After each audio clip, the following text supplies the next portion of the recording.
උද්‍යාන ව්‍යාපාරයේ අතුරුගිරිය ජී.එල්. සෝමරත්න මහත්මයා නාගොඩ ගාල්ල මේ සත්පුරුෂයාගේ සොයිසාල ධන පරිත්‍යාගයෙන් තමයි මේ මොහොතේදී ගුවනින් මල් පූජාව සිදු කරනු ලබන්නේ.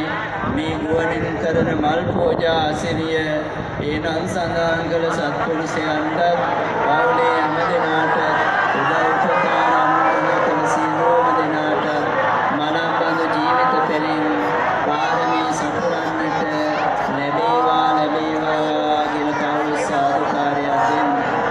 දැන් ගුවනින් මල් සෑයට දාන මොහොතයි. මල් පූජා කරන ගාථාව කියමින් අපි ඒ පින්කමටද සහභාගී වෙමු. සාදු සාදු සාදු වන්නගන්දේ නෝපේතං ඒතං කුසුම සම්පතිම් පූජයාමි මුනින්දස්ස සිරි